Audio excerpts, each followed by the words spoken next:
Hello everyone, my name is Emanuela and welcome to our mother and daughter's chat. I'm here today with my mom. Hello everyone, Mommy Sarah here with Emanuela. Yes. And we are back with another topic. As you know now, we discuss things that concerns families, Yes. concerns us, individuals, and so today we are talking about depression. Yes, we are. We're going to talk about depression, which is a very deep topic, and hopefully we'll get to cover all of it today. And if we aren't able to, then we can branch out to another episode, but hopefully we are able to cover it today. It's a broad topic, and we're just basically going to discuss how it affects us, how it might affect you guys, what it looks like, how to recognize some of the signs, how to cope with it, and maybe even some stigmas that surround the word depression in today's society. So yeah, Yes. let's start. And as you know, we have many doctors in the communities. We have specialists, we have psychologists, all these people that take care of people who have the diagnosis of depression. So we don't have the pretense to cover it as doctors and be medical professional. Even though I'm a nurse, I'm not trying to discuss depression based only on my nursing background. I just want to talk about it based on how we feel as individuals. Like when you're going through depression, how do you feel and how do you cope with it? Yeah. What's your help and all those things? Yeah. So welcome again to our show, and we are happy to be here. We had a nice week and it was good. So thank you for all the good feedbacks too. Yes. Thank you for subscribing to our channel. Yes, definitely.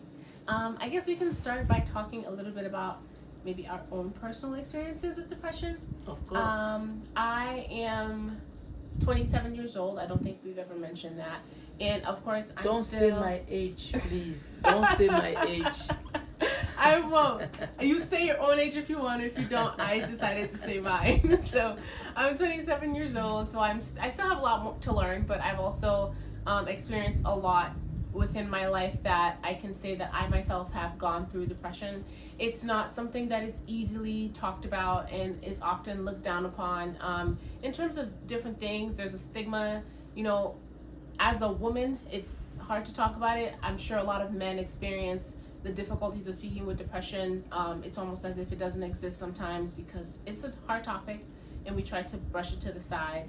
But I've definitely had some life experiences where I've encountered that and I've been there. And the signs are just, they can be different for everyone, but there are similarities, that a lot of people experience, whether it's sadness, whether it is loss of appetite, whether it's excessive fatigue, low energy, whether it's loneliness. Yeah, exactly. Feeling like withdrawal. Feelings of helplessness. Mm-hmm. Those are some signs, that might let you know that someone is going through something, and it may not necessarily be depression, but just so you know that somebody is going through, some difficult times. And they surely need your help. Yeah, they do. And some people, actually, when we talk about depression, some people don't want to admit that they're depressed. Yeah. They're in denial, or they're trying to hide their weakness. Mm-hmm. Some people think that when they're depressed, they're weak. Yeah. And if they tell you that they're depressed, then they're showing you how weak they are. Yeah. Which is not really true. Anybody can be depressed. It can be linked to heartbreak, a bad relationship, abusive relationship, a broken heart because someone betrayed you, betrayed your love. It can come from a loss of a loved one, a child, a parent. So people feel weak when they talk about feeling depressed. So they rather deal with it alone, which is very dangerous, I would say. Yeah. Mm-hmm. And it's important to know how to support someone, when they're depressed. Yes. How to receive it if they do decide to talk to you about it, or even if they do decide to say something to you about it. like we can only speak from personal experience, and we can only speak from things we've experienced, you know, in our culture, in our lives, and in our everyday encounters. One example I'll give is I remember the first time that we discussed depression in our household, and it wasn't quite understood. You know, it was what, maybe like 10 years ago, or 7 years ago, maybe longer, I'm not quite sure, but it wasn't quite. Oh, and that's another thing depression can do, is it can put a lapse in your memory. It can cause you to forget certain events in your life, and even cause you to forget certain things in your life. So if you're talking to someone, or you're seeing someone is sad and they're feeling withdrawn and they're experiencing these signs, but most importantly they have trouble remembering things that you feel like might be common knowledge, those are also some signs to like look out for. But back to well, talking about that, Yeah. if I may jump in, I think it's also another protection, like another mechanism that people use to protect themselves. Yeah. Again, not to feel weak or look weak. Yeah. And some people are kind of ashamed of saying I'm depressed. Yes. So people do all those things so that you don't see that they're depressed. Yes. And as Emanuela was saying, if somebody is depressed and they don't want to talk about it, I think the best way is not to talk about it. I hope you didn't forget your thought. Yeah. No, not at all. No, that's a good point too, and that's an interesting point, because everyone thinks differently about it. Some people think if someone's depressed and they don't want to talk about it, then you should push them, you know, and get them to talk about it. But it also comes with knowing who you're dealing with, and that's very important, because if you're with someone and they're depressed and they don't want to talk about it, the more you push them, the more they're more to become aggressive towards you. More likely they are to be more withdrawn and not feel like they can open up to you. But you can be present in other ways. You can be present with your physical presence, with just comforting them or hugging them or just giving them space when they need it, but letting them know that you're there. So definitely that's important to say, is knowing, you know, who that person is, and knowing their character, and knowing when it's okay to just stay away, and when it's okay to push. And when it's okay to talk. Yeah. Because sometimes when people are depressed, they don't want to hear any voice. They don't want to hear nobody talking, especially when you're trying to tell them that you know what they're going through. No, you don't. You don't know what they're going through. You don't know how they're feeling. All you can do is to give them support. That support can even be silence. Yeah. You can just sit there silently. They know you are there. Even if they don't speak, if they don't talk, if they don't do nothing, you can just bring a cup of tea quietly, put it down. Don't have to say drink something. You can, put the, whatever, anything that you can do for that person to feel comfortable. And again, like she said, it's individualized. Like it's not broad, it's not general. It's not it doesn't apply to everybody. Yeah. Everybody is different. I take my own case. When I'm depressed, I eat. So some people find comfort in eating, and you don't understand why they put it on weight, because they are depressed. And this is leading us into the other section in the religious world, because I'm Christian, she's Christian. I'm a pastor, evangelist. And so when you're a Christian, you don't really know that you're depressed. You might feel tired, you might feel fatigued, you might feel the low energy for a short time. Then you go to church and you meet these nice people. It makes you forget about your situation for just a little while. But then when you're alone, it comes back again. Now, in the Christian world, I'm talking about evangelicals mainly, because that's where I grew up and that's the faith that I'm in. People, we see it as a demonic attack. For Christians, depression means that you're under influence, you're under attack. You can say yes, it's true, you can say no, it's false. But for Christians, sometimes when you feel those energies that are bad energies, you know they're not coming from the Holy Spirit. You know it's not God who is making you feel sad. God is not the one making you wanting to cry or to kill yourself, for instance.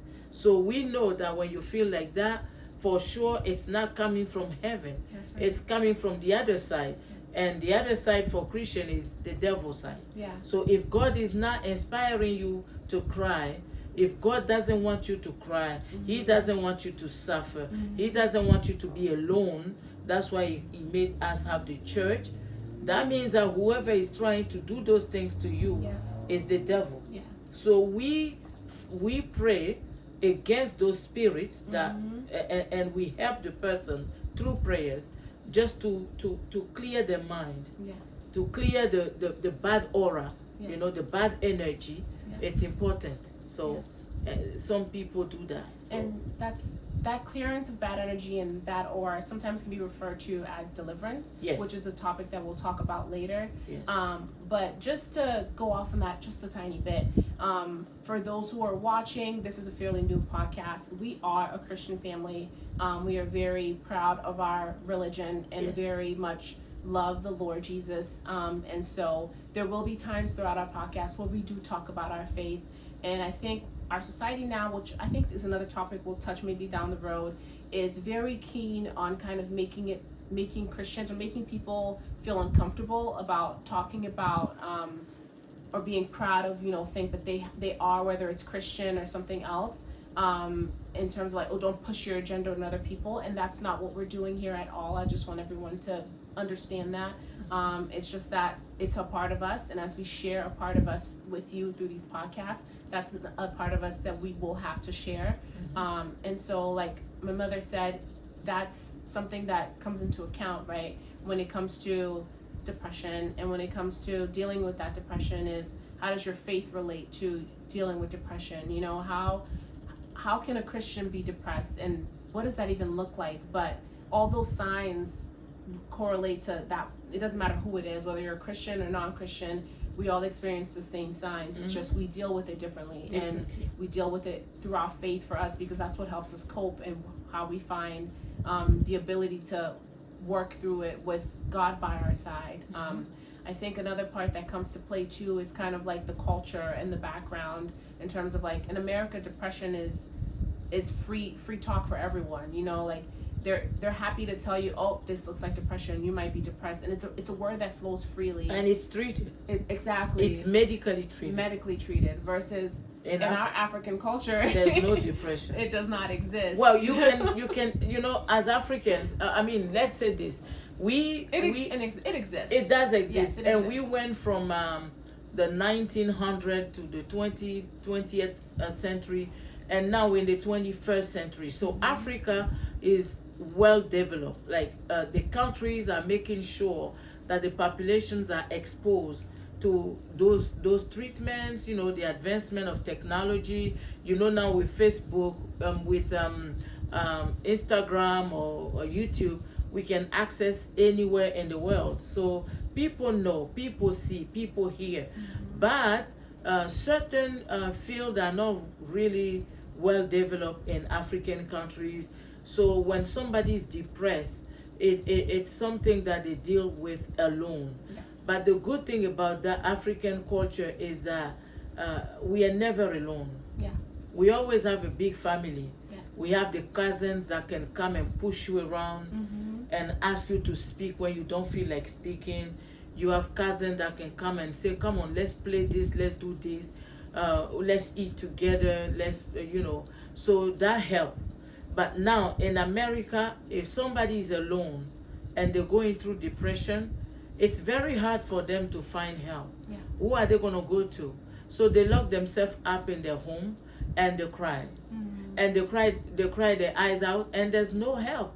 So what's going to happen is they are going to get some medicine that will be given to them, to like mood stabilizers, you know, to decrease the anxiety level. You have another drug for that. You have all the symptoms will be treated with medications. And I don't know if that helped or not, but all I know is that when you're depressed, talking is good, you know, because when you talk, you're letting out the bad energy. You're letting out the negative energy. You're letting people know that, listen, guys, I'm suffering here. Your friends are there for you. But if you feel weak, if you don't want to put down your guard, if you want to stay in your little corner, then the more you do that, the greater your depression becomes. And it will be very hard to treat. And like, I mean, we all speak from experience, and I am African, but I came here when I was 7, so I don't know where I fit in. I'm the best of both worlds, right? But I didn't. She's American. I'm African American. I didn't grow up in Africa, during my puberty years to really say, oh, this is what it's like to really grow up there. But from what I've heard, you can always have that big family around, and it will help, but it doesn't always help, So let me ask you a question as an American girl, because I call you American girl now, not trying to deny you your African background. Yeah. But I just want to, I'm just trying to tell them so they understand that you spend most of your life here. Yes. So you're more accustomed to the American culture than the African culture. Yes. What makes someone depressed in America? But that's such a loaded question. That is such a loaded question, because there's not just one thing that makes someone depressed in America. I think it's not even being depressed in America. It's just being depressed in general in the world. But it's such a loaded question because it's so many different things. Somebody can lose their job but already be on the brink of sadness, and that automatically trickles down, and now the whole world is heavy on their shoulders. Somebody can go through something like a breakup, or somebody can go through something like losing their job, or being on drugs, or having an abortion, or being shut out of their friend group, or being bullied, or I've heard so many different things and so many different stories. Somebody can get arrested or lose their mother, or lose their uncle, and everything just boils down. I think what triggers depression is the pressure of society, the pressure that is on one person at that specific time. And if that pressure is too much in that period of time for that person to handle, then it's very easy for them to crack down and to be depressed. And I think that depression too has so many different levels. There's mild depression and there's severe depression. Of course. But each depression starts mildly and then it progresses, because before you can get to severe, you have to start with mild, then medium, and then severe. So if it's caught early on, then things like being exposed to your family and things like being exposed to your friends, that might help you in that time. But if it's not caught early on, then this is why my mom said, like, speaking about it is very important, and allowing someone in is important. If that's something that you're able to do early on, then you can, at least from what my personal experience, I believe you can avoid that's getting to a severe depression. But if it's not, and it's something that continues to eat away at you, then eventually you will be severely depressed, and that's another monster in itself, because it's even harder to deal with and to cope with, know. So those are just, it's broad, and it's hard to explain, but it looks different on everyone, as long as you kind of have to understand the person, what stage they're in, and what works best for them. That's right. So I also wanted to mention the children, because parents most of the time don't realize that children can be depressed. Oh yeah. For many reasons, especially when they're being bullied at school, and if the parents don't have the right relationship with that child, the child will never open up to the parents. Yeah. They will never tell their parents, I've been bullied. Somebody is beating on me. Somebody is mocking me. They're mocking my hairstyle. They're mocking my clothing. So some children who are more comfortable with the parents will come home and tell mommy, I don't like my clothes no more. Yeah. Now, if you don't sit down with that child and talk with the child and see, why do you feel this way? Why do you think that I should change your hairstyle? Because in depression, we have the self-esteem that comes into play. And with depression, sometimes people have a very low esteem of themselves. So that can put them in the position of being depressed. Because I don't feel like I fit in. I don't think that I belong. I don't feel like I'm loved enough. So I feel like I'm not worthy, Yeah. you know, and somebody feels useless or Yeah. worthless. That's a very bad feeling to have, and that's the first step to depression. And the person will never tell you, this is why I'm depressed, because they can't even explain it. You know, when people are depressed, and you will tell them, ask them, what's going on? I don't know. Yeah. I just don't feel like going out. I just don't feel like speaking to anybody, talking to you guys. Yeah. Just leave me alone. I want to be alone. That's the answer. These people are depressed. Yeah. And we have the therapists, you know. In church, that's what we do too. Like in church, when we talk about deliverance, coming back to deliverance. Deliverance, I always tell people, it's not that I'm gonna lay my hands on your head and you're gonna shake, you're gonna fall down, break the chairs. No, deliverance can be done through a therapy. You just talk, you listen to the person, you let them open up to you, and as they speak, they're talking about their own life. Sometimes they will cry, because then the emotions that they put down, everything that they try to hide will come back. And then they will go through the phases of feeling depressed. Then they will remember why they were depressed. And then they can cry, you let them cry. Then they will get angry, you let them get angry. That's okay, because they're feeling some kind of emotions. And if you restrain them, then you're doing exactly what they done to themselves so long. That they're trying to repress those feelings, because they don't want to go through them. And with depression, you have to go through it. You have to face those feelings. You have to put them out for you to be able to empty your heart.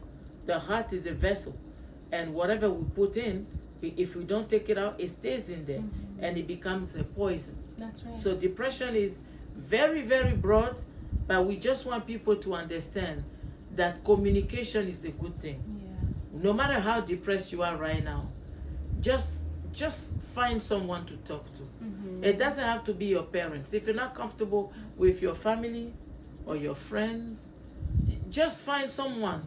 You can go to the park and find somebody there and start a conversation that will make you feel good. You know? Yeah, exactly.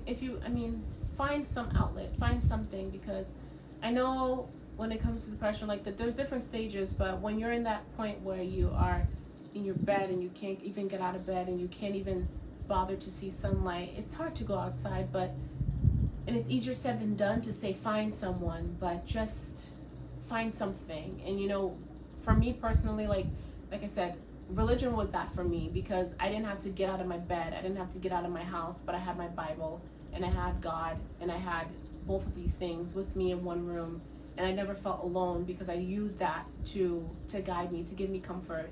I allowed him to heal me, to talk to me, and so that for me was very helpful. But I want to go back to a point that was mentioned about kids experiencing depression, and you have to know your child, right, and notice certain signs, because it's very easy. I remember when it came up in our household once, and I had spoken of it, I was told, in a sense, what do you have to be depressed about? You have food and a house. You don't have to work. What? I don't understand what you have to be depressed about.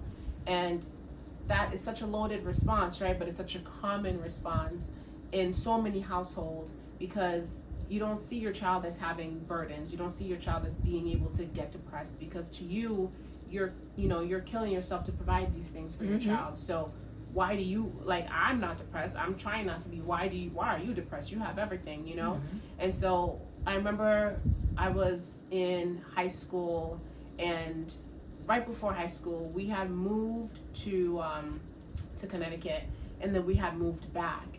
And in that time period, when we moved back, there was so much change in one. We moved, I left my friends here, and I went back to Connecticut, and then I left my friends in Connecticut, who I have found a great bond with, not in the best situation, but I left my friends in Connecticut, and then I came to America. I came back here, and then my sister had left, and my brother had left, and there was so much change in one.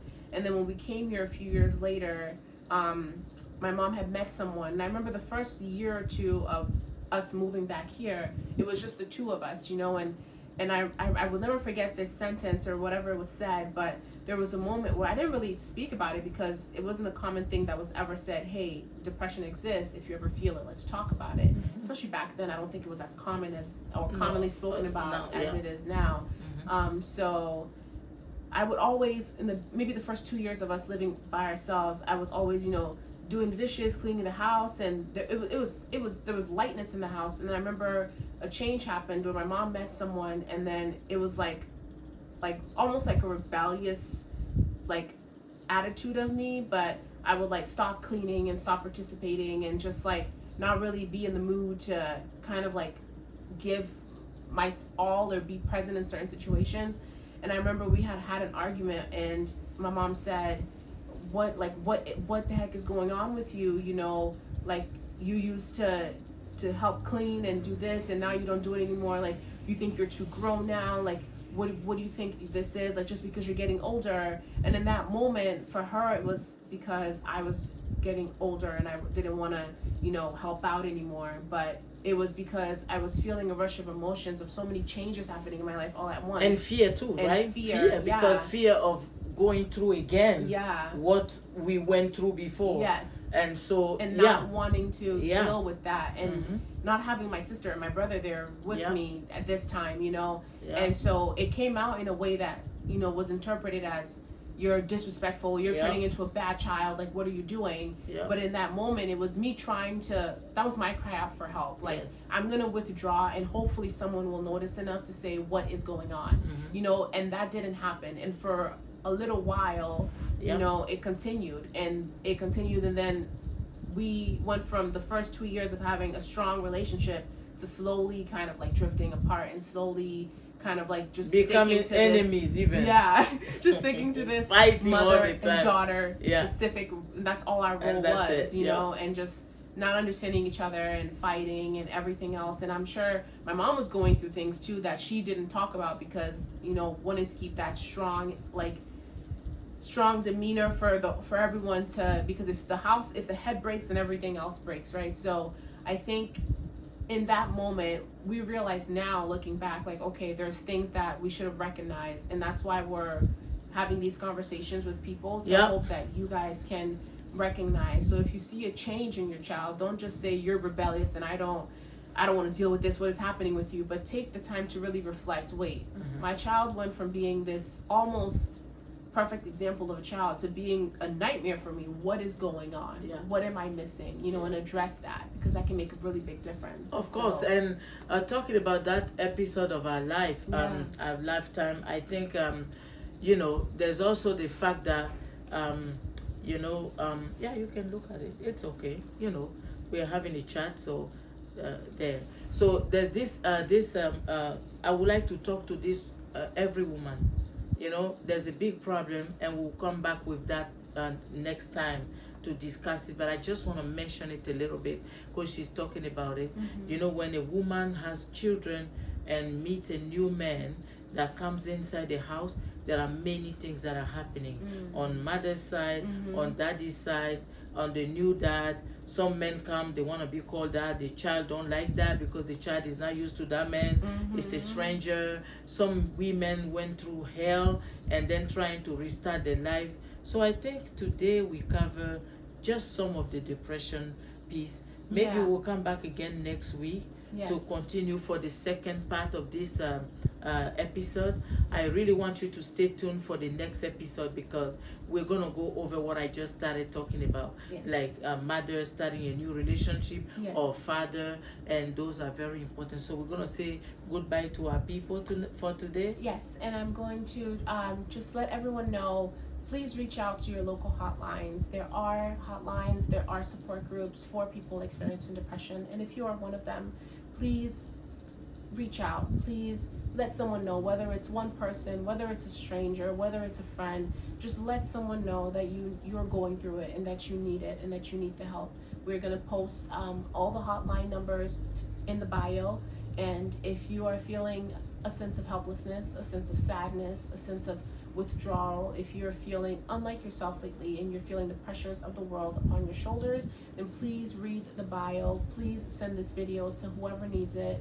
And please cling to God if you are someone who believes in faith. And yeah, we'll tune in next week. And we'll talk about the cause of depression or Yes. new relationship, Yes. new situations. Yes, we will. Being the cause of depression. Thank you guys for tuning in. Don't forget to subscribe, like, and share, please. And we'll see you next week. Bye-bye. Bye.